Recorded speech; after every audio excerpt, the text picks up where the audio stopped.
Saya Nagita Azura Amelia dari kelas 11E. Di sini saya akan menceritakan tentang kisah Nabi Musa. Kelahiran Nabi Musa.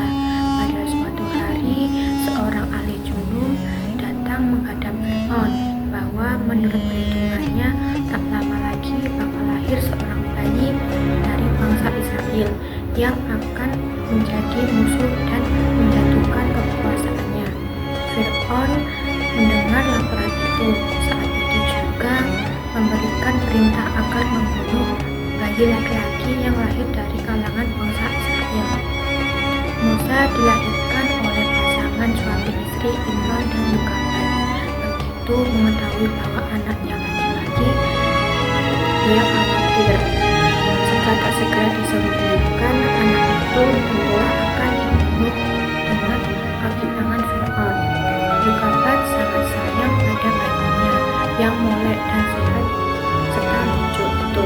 Dia tak rela bayi itu sampai terbunuh, tapi untuk menyembunyikannya harus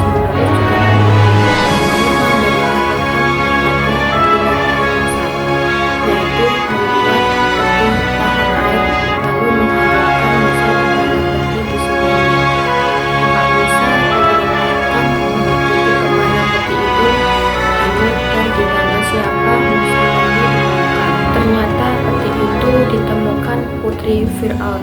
Peti dibuka setelah tahu isinya bayi. Mereka bawa ke hadapan ibu mereka, yaitu istri Fir'aun yang bernama Aisyah.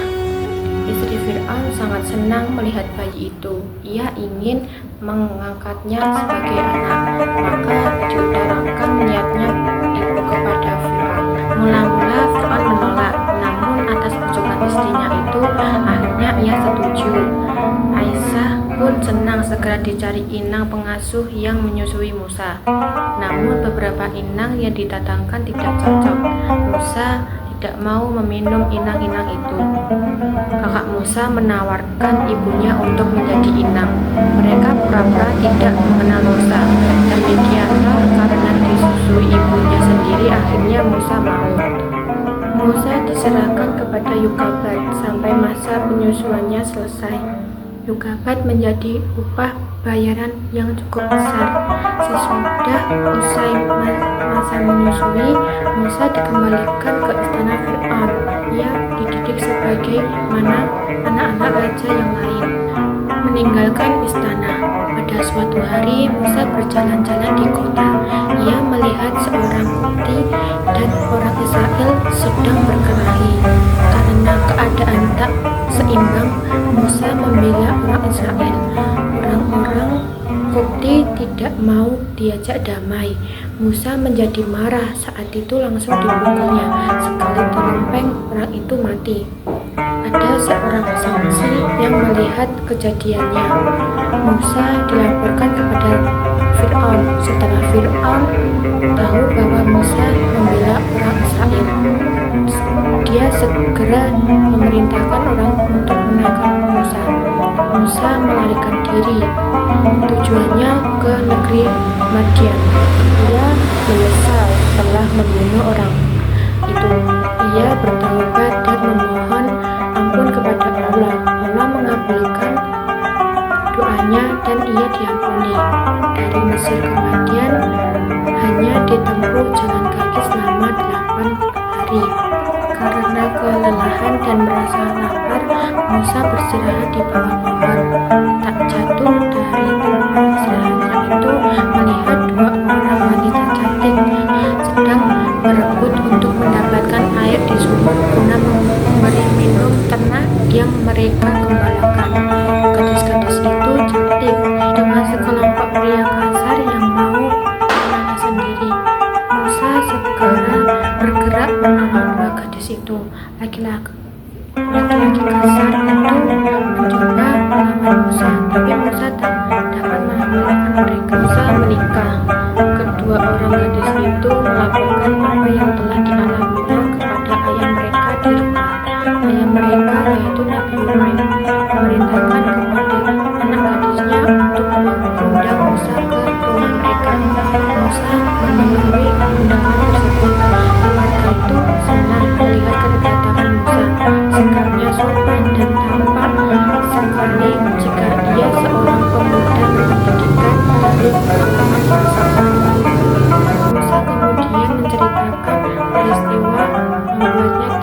diusir dari negeri Mesir. Nabi Shu'aib kemudian menyarankan agar Musa tinggal di rumahnya supaya terhindar dari orang-orang Fir'aun. Atas saran anaknya, Nabi Shu'aib kemudian bermaksud mengawinkan Musa dengan salah satu putrinya. Musa diminta bekerja mengembalakan ternak-ternak Nabi Shu'aib selama 8 tahun. Itu adalah syarat atau mas kawinnya. Musa setuju, malah ia mengenapkannya sebagai 10 tahun untuk mengembalakan ternak Nabi Shu'aib. Kembali ke Mesir, Musa sadar bahwa tidak mustahil orang-orang Mesir masih akan mencarinya, maka ia menempuh perjalanan ke Mesir dengan jalan datar, tidak melalui jalan biasa. Istrinya menemani perjalanan Musa dan para ahli sihir Fir'aun. Musa kemudian melemparkan tongkatnya, mendadak berubah menjadi ular yang menyerap ke arah Fir'aun. Fir'aun lari ketakutan dan minta agar Musa menangkap ularnya lagi. Begitu ditangkap, ular itu berubah menjadi tongkat lagi. Adakah bukti kebenaran yang lain? Tanya Fir'aun. Musa kemudian memasukkan tangannya ke dalam baju dan ketika dikeluarkan lagi, tangan itu menjadi putih cermelang, menyilau mata Fir'aun dan para penjabatnya. Kehancuran Fir'aun dan pengikutnya. Kebegisan Fir'aun semakin menjadi-jadi. Dari pengikut Nabi Musa disiksa di luar batas agar menjadi kafir dan mengikuti perintah Fir'aun. Nabi Musa kemudian berdoa agar Allah melimpahkan arah kepada Fir'aun dan para pengikutnya. Doanya dikabulkan. Disusun badai topan yang merobohkan rumah-rumah dari perkebunan, juga kutu dan kata. Terakhir, semua air di negeri Mesir mendadak berubah menjadi darah.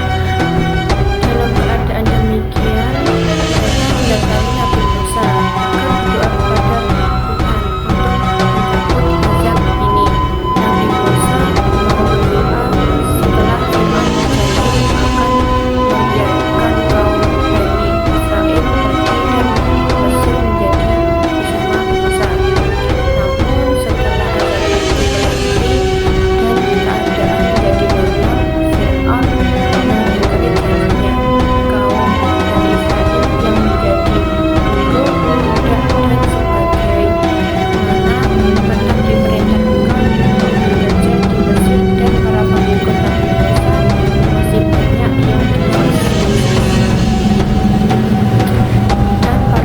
Nabi Musa masih banyak yang disiksanya. Dalam keadaan demikian, datanglah wahyu dari Allah agar Musa mengajak kaumnya pergi meninggalkan Mesir.